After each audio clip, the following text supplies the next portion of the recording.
Important चीज़ ये है कि भाजपा और कांग्रेस वालों से डरने की कोई ज़रूरत नहीं है।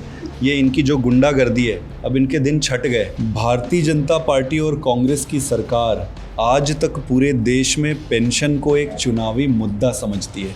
इनको बुजुर्गों से कोई लेना देना नहीं है। भूपेंद्र सिंह हुड्डा और उसका परिवार, वीरेंद्र सिंह और उसका परिवार, ओम प्रकाश चौटाला और उसका परिवार, बंसीलाल और उनका परिवार, ये सारी परिवारवाद की राजनीति आम आदमी खत्म करेगा। ज़मीन पे जो पार्टी 9 साल में संगठन ना बना पाई हो, जिसके आज भी लड़ाई झगड़े सार्वजनिक रूप से होते हों, जहाँ एक साथ बैठ ना सकते हों, तो मैं समझता हूँ कि बहुत सच्चाई से दूर हैं। और आम आदमी पार्टी के आने के बाद तो वैसे ही मैदान छोड़ जाएंगे ये लोग। हिसार में आज आप पार्टी द्वारा कार्यकर्ताओं का सम्मेलन का आयोजन किया गया, जिसमें 1000 से अधिक कार्यकर्ताओं ने भाग लिया।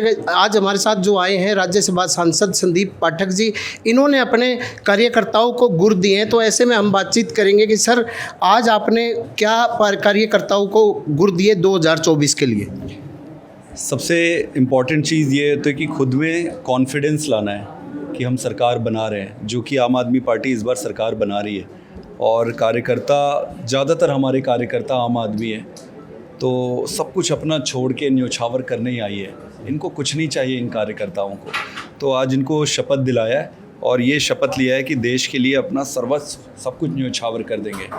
और इम्पॉर्टेंट चीज़ ये है कि भाजपा और कांग्रेस वालों से डरने की कोई ज़रूरत नहीं है। ये इनकी जो गुंडागर्दी है, अब इनके दिन छट गए। अभी इनको इनकी भाषा में सिखाएंगे ज़रूरत पड़ेगी तो, और इस बार सरकार ज़रूर बनाएंगे। आज सर, एक आपने बड़ा मुद्दा रखा है बिजली आंदोलन, तो वो किस तरीके से चलेगा पूरे प्रदेश भर में?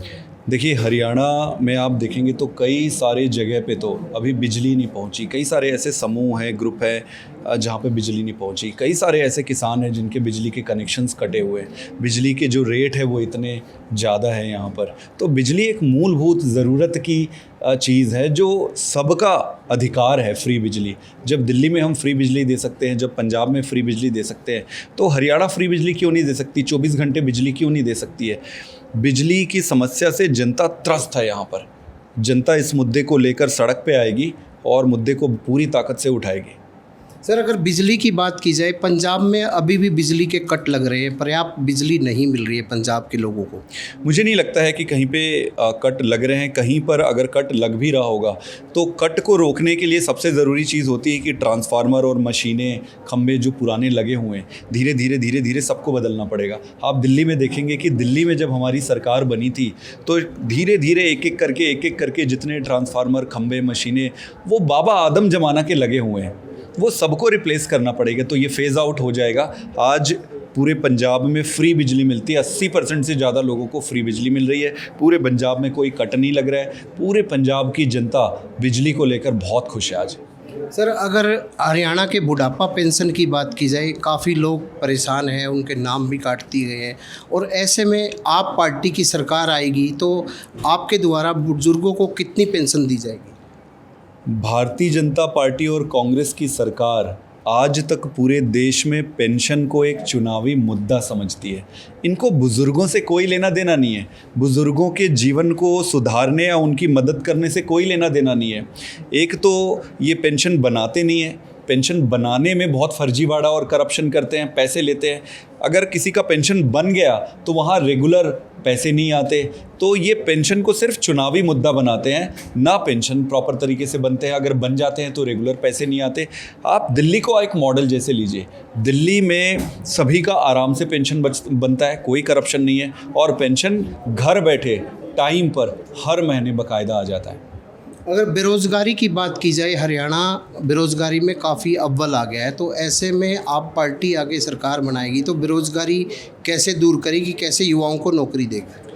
हरियाणा, जिसको एक समय में जाना जाता था सबसे अग्रणी राज्यों में किसानी के तौर पे ले लो या किसी भी क्षेत्र पे ले लो, हरियाणा के उसको काफ़ी प्रोग्रेस की थी।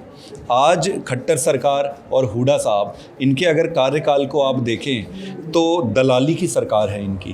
पहले हुड्डा साहब की पूरी ज़मीन की दलाली के किस्से सबको पता है। खट्टर साहब आ गए, खट्टर साहब ने तो कुछ भी नहीं छोड़ा, पेपर तक के बच्चों के भविष्य तक बेच दिए। चारों तरफ हाहाकार मचा हुआ है भ्रष्टाचार का। आम आदमी पार्टी की सरकार आएगी तो भ्रष्टाचार को रोकेंगे, भ्रष्टाचार को रोक कर सारी चीज़ें व्यवस्थित करेंगे। रहा सवाल रोज़गार का, तो दिल्ली में आपने देखा होगा और पंजाब में भी भगवंत मान साहब की सरकार बनते ही हज़ारों की संख्या में परमानेंट भी कर रहे हैं, और जो संविदा में थे, कॉन्ट्रैक्ट पे थे, उनको परमानेंट कर रहे हैं और नई भर्तियां भी निकाल रहे हैं। सारी समस्याओं का जड़ एक ही है, वो है बेईमान राजनीति। जब तक इस देश में या इस राज्य में बेईमान राजनीति रहेगी, ये सारी समस्या रहेंगी। ये बीमारी बेईमान राजनीति है। ये सारे इनके सिम्टम्स है। भ्रष्टाचार हो गया, स्कूल ख़राब हो गए, अस्पताल ख़राब हो गए, सारी चीज़ें। इनका एक ही रामबाण है, आम आदमी पार्टी और केजरीवाल को एक मौका।